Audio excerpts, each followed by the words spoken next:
एक राजा अपने राज्य का जायजा लेने निकला था। अचानक एक दुकान के बाहर रुका और अपने मिनिस्टर से बोला कि मुझे मन में आ रहा है कि इस दुकान के मालिक को मैं लटका दूं। मिनिस्टर चौंक चुका था। वो पूछता उससे पहले तो राजा आगे निकल गया। दूसरे दिन ये मिनिस्टर सादे कपड़ों में उस दुकानदार के पास गया, ऐसे ही जैसे कोई आम आदमी हो। इधर उधर की बातों में पूछा उसने, धंधा कैसा चल रहा है?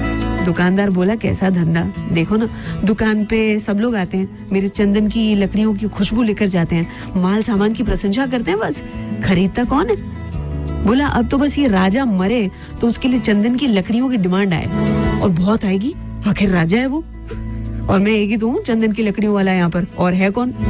अब मिनिस्टर को समझ आया कि राजा ने उस दिन ऐसा क्यों कहा था कि मन करता है कि दुकानदार को लटका दूं। दुकानदार ने राजा को नेगेटिविटी दी और राजा भी उसी नेगेटिविटी से पीड़ित होकर बोल गया।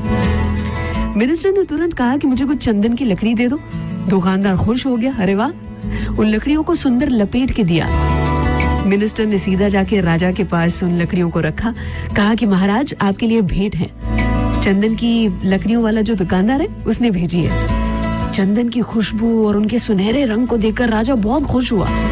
अपनी ओर से उस दुकानदार के नाम कुछ सोना मोहरें भेज दी। राजा को बहुत दुख हो रहा था कि उसने दुकानदार के बारे में ऐसा कहा था। दुकानदार को दुख हुआ कि उसने राजा के मरने की दुआ की थी। उस दिन से राजा के गुणगान गाना शुरू कर दिया था, अर्थात what you give to the world is what you get back. किसी ने एक स्वामी जी से पूछा था कि ये कर्मा क्या है?